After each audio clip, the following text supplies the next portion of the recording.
तो ठीक है बच्चों, हम लोग ने आपके साथ एक्सरसाइज 6 में डिस्कशन किया था क्वेश्चन नंबर 1, 2, 3 और फिर एक नेक्स्ट वीडियो बनाया था क्वेश्चन नंबर 4 के लिए। अब हम लोग क्या करता हूँ, जितने भी रिमेनिंग क्वेश्चंस हैं उनका सॉल्यूशंस मैंने ऑलरेडी क्रिएट कर दिया है, तो उन बाकी सॉल्यूशंस को मैं आपके साथ डिस्कस करके खत्म कर देता हूँ। तो सबसे पहले हम लोग यहाँ पे मूव करते हैं क्वेश्चन नंबर 5 के साथ। तो क्वेश्चन नंबर 5 होपफुली सभी बच्चों ने अटेम्प्ट कर दिया होगा और क्वेश्चन 5 का सोल्यूशन मैं आपको डायरेक्टली इंडिकेट करूंगा, तो आप उससे समझ जाइएगा। सबसे पहले ये है बच्चों आपका क्वेश्चन नंबर 5। अगर आप इसको प्रॉपर समझेंगे तो उसमें लिखा हुआ है solve and graph the solution set of following inequalities. बस इस बात में बच्चों आपको ये ध्यान देना है इस क्वेश्चन में कि यहाँ पे जो इंडिकेशन है बीच में और लिखा हुआ है, तो आप इस बात को समझने की कोशिश करिएगा। वैसे तो आपके पास क्वेश्चंस आते हैं solve the following system of inequations, लेकिन अगर आपके पास इसके अलावा कुछ लिखा हो, जैसे यहाँ पे लिखा है और, तो और का मतलब ये होता है कि आप इन इक्वेशंस को सॉल्व करेंगे, फिर आप इनका यूनियन लेंगे।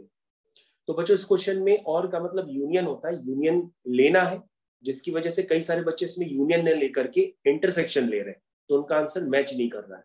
तो आपको ध्यान देना होगा, जब लिखा होगा स्पेसिफाई किया गया होगा और के लिए, तो और का मतलब होता है कि आप यहाँ पर यूनियन लेंगे। तो ये बात आपको ध्यान देनी होगी, ठीक है। ठीक है, तो हमारे पास लिखा हुआ है सबसे पहले 3x minus 2 greater than 19, that means 3x is greater than 21, that means x greater than 7। ये बात सबको समझ में आ गई। उसके बाद बच्चों नेक्स्ट वाली इनइक्वेशन अगर आप ध्यान से देखेंगे तो उसमें x का कोफिशिएंट नेगेटिव है, तो x के कोफिशिएंट को पॉजिटिव बनाने के लिए हम सबसे पहले इसमें माइनस मल्टीप्लाई करेंगे। इनइक्वेशन का साइन चेंज हो जाता है माइनस मल्टीप्लाई करने से, तो यहाँ से आ जाएगा x less than equal to 5। अब बच्चों अगर हम इसका सॉल्यूशन सेट देखेंगे तो एक रीजन है हमारा x 7 से बड़ा है और एक रीजन है हमारा x 5 या 5 से छोटा है। तो बच्चों हमें इन सॉल्यूशन सेट्स का अगर इंटरसेक्शन लेना होता, वो कब लेना होता, जब यहाँ पे लिखा होता solve the following system of inequations. लेकिन यहाँ पर ये नहीं लिखा है, यहाँ पे और लिखा है। दैट मीन्स आप इन दोनों सॉल्यूशंस को क्लब यानी यूनियन करके लिखेंगे। तो बच्चों पहला सॉल्यूशन सेट तो ये हो गया माइनस इंफिनिटी से 5, और दूसरा सॉल्यूशन सेट ये हो गया 7 टू इंफिनिटी। तो बच्चों इन दोनों आंसर को जब आप यूनियन लिखेंगे तो ये आपका फाइनल आंसर माना जाएगा। आई थिंक आप लोग को फाइनल आंसर बिल्कुल समझ में आ गया होगा होपफुली, और ये मैंने इसको ब्लिंक भी करा दिया है। आई थिंक आप लोग समझ गए। नेक्स्ट क्वेश्चन की तरफ चलते हैं। ये बच्चों आपका 5th क्वेश्चन का सेकेंड पार्ट। तो 5th क्वेश्चन के जब आप सेकेंड पार्ट पे आएंगे, सबसे पहले क्या लिखा हुआ है कि p-1 is lying between 5 to 2। I think आप लोग को यहाँ पर बच्चों डबल इनइक्वालिटी सॉल्व करना बहुत अच्छे से आती है। अब यहाँ पर आप p को सेपरेट करने के लिए पूरी इक्वेशन को +1 कर देंगे। जैसे बच्चों पूरी इक्वेशन में +1 करेंगे तो p लाई करता है 6 से 3। अब बच्चों इस बात को, जो मैंने अभी बात कही, अगर हम उस बात को इस ऑर्डर में कहें तो ये दोनों बच्चों बातें सेम है। आप जरा इसको ध्यान से देख लीजिए, चाहे हम ये वाली चर्चा करें चाहे हम ये वाली चर्चा करें, ये दोनों सेम है। कहोगे सर कैसे? हमने कहा देखो यहाँ पर p ग्रेटर देन 3 लिखा है, यहाँ पे देखो यहाँ पे भी p ग्रेटर देन 3 लिखा है। ये बात समझ पा रहे हैं? यहाँ पे देखो क्या लिखा है 6 ग्रेटर देन p लिखा है, यहाँ पे देखो 6 ग्रेटर देन p लिखा है। तो इस बात को अगर हम ऐसे लिखते हैं तो ये ज्यादा कंफर्टेबल होती है, क्योंकि बेसिकली बच्चों जो इनइक्वालिटीज होती है वो छोटे से बड़े ऑर्डर में उनके आंसर्स लिखे जाते हैं इंटरवल्स में, जैसे 2 to 10, 5 to 11 लाइक दैट। अब कोई 11 to 5 कह रहा है तो लगता है थोड़ा सा ऑकवर्ड है, इसलिए बच्चों हम लोग उसको इंक्रीजिंग ऑर्डर में ही बोलते हैं। उसके बाद बच्चों सेकंड वाली इनइक्वेशन देखो, सबसे पहले हम पूरी इनइक्वेशन में +1 कर देंगे और फिर 2p को सेपरेट करने के लिए 2 से डिवाइड कर देंगे। तो हमारे पास यहाँ से p का इंटरवल आ जाएगा 4 to 9। अब बच्चों जब हम इसका ग्राफिकल रिप्रेजेंटेशन करेंगे तो 4 to 9 आपको ये नजर आ रहा है, और आपको नजर आ रहा है 3 to 6, 3 to 6 आपको ये नजर आ रहा है। अब बच्चों हमको इन सॉल्यूशंस का क्या लेना है? यूनियन लेना है। तो बच्चों उस सॉल्यूशन में 3 to 4 भी आएगा और 6 to 9 भी आएगा। ये बात समझ रहे हैं? मतलब ये रीजन तो दोनों में कॉमन है, ये तो आना ही आना है। इसके अलावा जो सॉल्यूशन छूट रहा है, कौन सा? 3 to 4 वाला और 6 to 9 वाला, जो सॉल्यूशन छूट रहा है वो भी सॉल्यूशन आ जाएगा इसमें। ये बात आप समझ पाए? जब आप बच्चों दोनों सॉल्यूशंस को क्लब करके लिखेंगे तो आपका फाइनल आंसर निकल के आएगा 3 से लेकर के 9 तक। तो ये बच्चों आपका फाइनल सॉल्यूशन माना जाएगा। तो आपके पास 5th क्वेश्चन का सेकंड पार्ट कंप्लीट हो गया। आई थिंक सभी को समझ में आ गया होगा। 6th क्वेश्चन की तरफ चलते हैं। 6th क्वेश्चन में बच्चों क्या लिखा हुआ है? सॉल्व द इनइक्वेशन लिखा हुआ है 5x minus 1 less than 15, that means 5x less than 16, that means x less than 16.5, 16 by 5, that means x less than 3.2. बच्चों क्या लिखा है आपको, पहला सॉल्यूशन सेट तब निकालना है जब x क्या है, नेचुरल नंबर है। अब बच्चों 3.2 से छोटे नेचुरल नंबर क्या होंगे, 3, 2 और 1। तो बच्चों आपका फर्स्ट सॉल्यूशन सेट ये निकल करके आ जाएगा, this is your first solution set. Second solution set पे ध्यान देते हैं, उसमें लिखा है x इंटीजर है। अब बच्चों 3.2 से छोटे कई सारे इंटीजर्स होंगे, वो होगा 3, 2, 1, 0, -1, -2, -3, ऐसे कई सारे होंगे। तो ये एक तरह का इनफाइनाइट सेट हो जाएगा। थर्ड पार्ट में देखिए x लिखा है इज अ रियल नंबर। अब बच्चों 16/5 से छोटे रियल नंबर्स तो बहुत हो सकते हैं, तो उसका आंसर हो जाएगा -∞ से 16/5। आई थिंक बच्चों ये सॉल्यूशन सेट सभी को क्लियर होंगे। 6th क्वेश्चन बच्चों कंप्लीट। 7th क्वेश्चन हम लोग कंप्लीट करते हैं। क्या लिखा हुआ है, लिखा है represent the following inequalities on real number lines. तो बच्चों आपको रिप्रेजेंट करना है रियल नंबर लाइंस में। कैसे इसको सॉल्व करते हैं जरा इसको ध्यान से देखते हैं। सबसे पहले ये लिखा हुआ है 2x less than 6, that means x less then 3। x less then 3 का मतलब क्या हुआ कि x लाई कर रहा -∞ से 3। तो बच्चों अगर हम इसको नंबर लाइन यानी ग्राफिकल रिप्रेजेंटेशन करेंगे नंबर लाइन पे तो वो ये होगा। दूसरा सॉल्यूशन सेट क्या है कि x लाई करता है -3 से 8। तो बच्चों इस बात को अगर हम इस तरह से भी लिखें तो ये चलेगा, क्योंकि ये लिखा है x के ऊपर ग्रेटर का साइन है, -3 से 8। जरा ध्यान दीजिए, जो पहली इनइक्वेशन है वही दूसरी है, दोनों में कोई भी डिफरेंस नहीं है।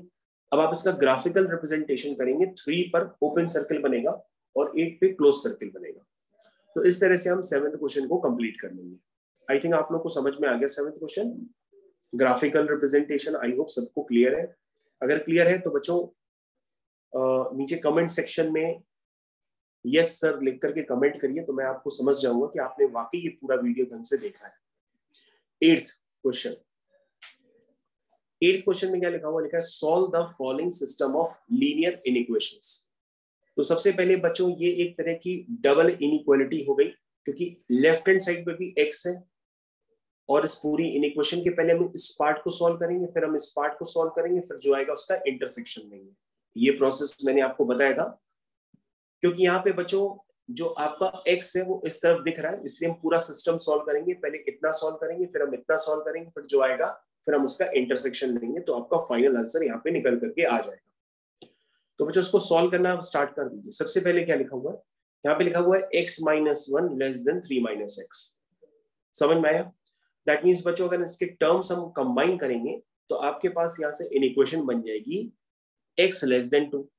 उसके बाद बच्चों जो दूसरी वाली इनइक्वेशन है, दूसरी वाली इनइक्वेशन कौन सी हुई, ये वाली, यानी 3 - x less than equal to 5। अगर हम इसको सॉल्व करेंगे तो हमारे पास यहाँ से x का इंटरवल क्या आ जाएगा, निकालिए उसको, ग्रेटर और इक्वल टू -2 आ जाएगा। तो बच्चों आप नंबर लाइन पे इन दोनों रीजन्स को इंडिकेट करिए और इनका इंटरसेक्शन दीजिए। तो बच्चों आपका फर्स्ट इनइक्वेशन ये थी और दूसरी इनइक्वेशन का ग्राफिकल रिप्रेजेंटेशन ये है। तो कॉमन रीजन बच्चों आपका ये हो जाएगा, विच इज -2 से 2। चेक करिए सॉल्यूशन सभी बच्चे जिन्होंने अटेम्प्ट किया है। सेकंड पार्ट में क्या लिखा हुआ है, ध्यान से देखते हैं। सेकंड पार्ट बच्चों थोड़ा सा आपको और ध्यान से देखना होगा। बेसिकली बच्चों सेकंड पार्ट में ऐसा कुछ खास नहीं है, बस ये वाली इनइक्वेशंस खास होती है जिसकी वजह से आपके आंसर हो सकता है मिसमैच कर रहे हैं। बच्चों ये डिनोमिनेटर अगर आप ध्यान से देखें तो यहाँ पे डिनोमिनेटर में -3 है। मैंने आपको सिखाया था कि कभी भी अगर आप क्रॉस मल्टीप्लाई करते हैं किसी नंबर का, तो क्रॉस मल्टीप्लाई करने से पहले आप श्योर हो जाइए कि वो 100% पॉजिटिव है, तभी आप उसको क्रॉस मल्टीप्लाई कर सकते हैं। अगर आप पॉजिटिव नहीं है, श्योर नहीं है, तो आप उसका क्रॉस मल्टीप्लाई नहीं करेंगे। तब आप कैसे करेंगे, x - 4 - 3 - 2 लेस देन 0। इस तरह से आप उसको सॉल्व करेंगे। अब बच्चों यहाँ पे तो -3 हमको दिख ही रहा है कि नेगेटिव है, तो -3 का जब हम क्रॉस मल्टीप्लाई करेंगे तो इनइक्वेशन का साइन रिवर्स हो जाएगा। बस यहाँ पे यही खास बात है। तो बच्चों माइनस का मल्टीप्लाई जैसे ही हम करेंगे तो इनइक्वेशन का साइन क्या हो जाएगा, रिवर्स हो जाएगा। यही बात आपको ध्यान देनी है। और बच्चों अब तो आप इसको डायरेक्टली 3 को मल्टीप्लाई कर सकते हैं, क्योंकि 3 पॉजिटिव बन चुका है। तो आपकी इनइक्वेशन ये सॉल्व हो जाएगी। पहले वाली इनइक्वेशन से आंसर आएगा x ग्रेटर देन 9/2 और दूसरी वाली इनइक्वेशन से आंसर आएगा x ग्रेटर देन -2। जब आप इन दोनों का इंटरसेक्शन लेंगे तो फाइनली आपका आंसर आएगा x बिलोंग टू 9/2 से इंफिनिटी। आई थिंक बच्चों इंटरसेक्शन मतलब कॉमन रीजन, ये आपको बहुत अच्छे से समझ में आ जाता है। ठीक है बच्चों। तो क्लास में कुछ बच्चे थे जो क्वेश्चन नंबर 9 का डिस्कशन में कह रहे थे कि शायद सेकंड और थर्ड पार्ट में आंसर नहीं आ रहा है। तो जितने भी बच्चे हम इसको ध्यान से देखेंगे क्वेश्चन नंबर 9 को, तो क्वेश्चन नंबर 9 क्या लिखा हुआ है? फर्स्ट पार्ट में लिखा है कि set of all x such that, एक इक्वेशन दी है, उस इक्वेशन को सॉल्व करके आपको एक्स निकालना है और एक्स रियली लेना है, यानी आप पूरा इंटरवल कंसिडर कर लोगे जो यहाँ से निकल करके आएगा। दूसरी जो बच्चों इनइक्वेशन है उसको यहाँ पे हम पूरा लिख देते हैं। दूसरी इनइक्वेशन में बेसिकली लिखा है -9 लेस देन, ध्यान से देखिएगा, दूसरी inequation -9 less than equal to 1 - 3x upon 2 less than 1, ऐसा कुछ लिखा हुआ है। तो बच्चों हमारे पास सबसे पहले फर्स्ट वाली इनइक्वेशन है, उसको हम सॉल्व कर लेते हैं। उसको हम जब सॉल्व करेंगे तो बच्चों 4x - 1 upon 3 less than equal to 2x/3। तो बच्चों ये 3 पॉजिटिव है तो हम इसको डायरेक्टली यहाँ से कट करके हटा सकते हैं। तो आपके पास एक इक्वेशन बन जाएगी 4x - 1 less than equal to 2x। इसको बच्चों हम सॉल्व कर लेंगे। जब सॉल्व करेंगे तो हमारे पास आ जाएगा x less than equal to half. इसका मतलब बच्चों यहाँ पे सॉल्यूशन सेट पहले वाले से क्या आ गया उसको आप लिख लीजिए जरा इंटरवल के फॉर्म में, अगर आप कम समझ पाते हैं, विच इज -∞ से हाफ। क्या ये बात सबको क्लियर है? दूसरा देखिए बच्चों, दूसरी इनइक्वेशन है जिसमें 1 - 3x/2 लाई करता है -9 से 1। तो क्या करेंगे आप इसमें 2 मल्टीप्लाई करेंगे। जब आप 2 मल्टीप्लाई करेंगे तो आपके पास इनइक्वेशन के फॉर्म आपको नजर आने लगेंगे। फिर x का कोफिशिएंट नेगेटिव है, उसको पॉजिटिव बनाने के लिए हम माइनस मल्टीप्लाई करेंगे, इक्वेशन का साइन रिवर्स हो जाएगा। तो आपके पास जो सेकंड वाला यानी कि बी सेट बिल्डर फॉर्म में जो लिखा हुआ था उसको मैंने कन्वर्ट कर दिया है इंटरवल्स के फॉर्म में, which is x line between -1/3 से 19/3। बच्चों अगर हम उसको रिप्रेजेंट करेंगे तो आपका ये रीजन। अब बच्चों इस रीजन को देख करके आप सारे पार्ट निकाल सकते हो। सबसे पहले आपसे पूछा गया था a यूनियन b, तो बच्चों वो सीधा सीधा दिख रहा है -∞ से 19/3 क्लोज ब्रैकेट। फिर पूछा गया a intersection b। a intersection b मतलब दोनों के कॉमन एलिमेंट्स। तो कॉमन एलिमेंट्स क्या हुए बच्चों? ये आपको थोड़ा सा ध्यान देना होगा कि इनके कॉमन एलिमेंट्स क्या हैं। लेट्स से बच्चों एक बार हम लोग कॉमन एलिमेंट्स देख लेते हैं। This is your second part. Second part में बच्चों को a इंटरसेक्शन b निकालना है। जरा क्वेश्चन देख लीजिएगा, सेकंड पार्ट में a इंटरसेक्शन b निकालना है। तो बेसिकली मैं इसको सही से लिख देता हूँ, this is your second part, a intersection b, ये बच्चों आपको निकालना है। तो सेकंड पार्ट बच्चों जो आपका है उसमें इंटरसेक्शन b लेंगे तो -1/3 से 1/2 आएगा, बिल्कुल सही लिखा हुआ है। तो बच्चों एक बार जरा आप आंसर अपना टैली कर लीजिएगा। ये आंसर मैंने अभी आपको सेकंड पार्ट का बताया। सेकंड पार्ट का आंसर है -1/3 से 1/2। उसके बाद बच्चों जो थर्ड पार्ट का आंसर है, वो थर्ड पार्ट का आंसर एक बार आप जरा चेक कर लीजिए। थर्ड पार्ट में क्या पूछा गया? थर्ड पार्ट में आपसे पूछा गया है a - b, यानी a में से b के कॉमन एलिमेंट हटा दो, यानी क्या बचेगा? -∞ से -1/3। तो ये बच्चों a - b हो गया, ये आपका थर्ड पार्ट हो गया।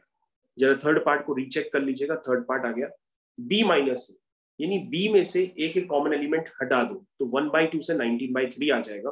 ये बिल्कुल बच्चों सही लिखा हुआ है, this is b minus. I think बच्चों सभी बच्चों को क्लियर होने चाहिए अपने आंसर्स जो भी आप फाइंड कर रहे हैं। तो 9th क्वेश्चन को मैंने स्पेसिफाई किया है।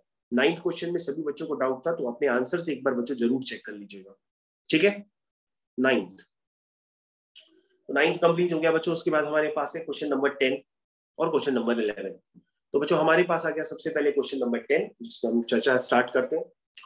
लिखा है find the values of 1/x for the following values of x। तो बच्चों क्या लिखा है? सबसे पहले लिखा है कि x लाई करता है 2 to 5, तो 1/x लाई करेगा 1/2 से 1/5। क्या ये बात सबको समझ में आ रही है? तो यहाँ पे बच्चों आप बस इतना देख लीजिएगा कि अगर आप इसको प्रॉपर लिखेंगे तो प्रॉपर थोड़ा सा चेक कर लीजिएगा। तो ये 1/2 से 1/5 जो लिखा है बेसिकली 0.5 से 0.2, तो अगर आप इसको 0.2 से 0.5 लिखेंगे तो ये ज्यादा कन्वीनियंट रहेगा। ठीक है ना? तो मतलब नंबर अगर 0 से 1 होता है तो हम इक्वेशन का साइन रिवर्स कर देते हैं। तो मैं अगर इसको कन्वीनियंट मोड में लिखूं तो कन्वीनियंट मोड बच्चों ये बन जाएगा। जरा थोड़ा सा ध्यान से देखिएगा, ये ठीक है, दैट मीन्स बच्चों क्या हो जाएगा, अगर हम इस आंसर को प्रॉपर लिखेंगे तो ये आंसर आपका बन जाएगा, ध्यान दीजिएगा, ये आएगा कि जो 1/x वो लाई करता है 1/5 से 1/2। दैट मीन्स यहां से आपका इंटरवल क्या आया, that means 1/x belong to, कहां से बच्चों बिलोंग करेगा, 1/5 से 1/2। और बच्चों ये जस्टिफाइड भी है, क्योंकि 1/5 कितना होता है 0.2 और 1/2 होता है 0.5, तो 0.2 से 0.5 ये जस्टिफाई लग भी रहा है। उसके बाद बच्चों ध्यान से देखिएगा, आपके पास जो दूसरा है वो इसमें लिखा है x लाई करता है -5 से -1। तो बच्चों जैसे ही आप रेसिप्रोकल करेंगे, तो रेसिप्रोकल करने से कुछ इस तरह से आपके पास इन इक्वेशन नजर आने लगेगी। तो ये बन जाएगा -1/5 से 1/-1, और आई थिंक सभी बच्चों को ये बात क्लियर हो गई होगी। जरा आप इसको ध्यान से देख लीजिएगा, जब आप ध्यान से देखेंगे तो बच्चों ज्यादा क्लियर होगा। तो इसमें भी बच्चों जो इंटरवल है वो उल्टा लिखा हुआ है, अगर आप इसको सीधा लिखेंगे तो -1/5 से -1 होगा, क्योंकि बच्चों -1/5 बड़ा नंबर है और -1 छोटा नंबर है। तो आई थिंक आप जब इसको लिखें तो अपने हिसाब से उसको जस्टिफाई करके सही करके लिख लीजिएगा, ठीक है। ओके, तो 3 to infinity, अब बच्चों ये क्लियर होना चाहिए कि 1/∞ 0 होता है, तो अगर आप 1/x को लिखोगे तो वो 0 से 1/3 आएगा। -∞ से -2, तो बच्चों जब आप इसको प्रॉपर लिखोगे तो 1/-∞ और 1/∞ वो 0 ही होता है, तो इसका मतलब वो हो जाएगा 0 से -1/2। अब बच्चों 0 से -1/2 तो कहना उल्टा हो जाएगा, आप -1/2 से 0 कहेंगे, ठीक है बच्चों। तो बच्चों ये इन इक्वेशंस के साइन अपने आप आपको जस्टिफाइड करके सोचने पड़ेंगे, क्योंकि हमेशा हम इंटरवल्स छोटे से बड़े ऑर्डर में लिखते हैं। तो आपका इंटरवल अगर बड़े से छोटे में लिखा जा रहा हो तो आप उसको सही कर लीजिएगा। आई होप आप लोग को समझ में आ गया होगा, ठीक है। चलिए, उसके बाद 11th क्वेश्चन में लिखा है find the values of x which satisfy the in equation. सबसे पहले बच्चों ये तो इन इक्वेशन सॉल्व करना बहुत आसान है, आंसर्स आपके पास दिए गए हैं, और दूसरे वाले बी पार्ट में आप 5 का क्रॉस मल्टीप्लाई कर सकते हैं या 5 का मल्टीप्लाई कर सकते हैं, क्योंकि 5 पॉजिटिव नंबर है, उसको मल्टीप्लाई करने पर इन इक्वेशन का साइन चेंज नहीं होगा। होपफुली बच्चों आपके ये 11th क्वेश्चन कंप्लीट हो गया, एक्सरसाइज 6 पूरी तरह से डिस्कशन कंप्लीट हो गया है। जिन बच्चों को छूटा हुआ है उसको पूरी तरह से कंप्लीट कर लेंगे, ठीक है। Thank you.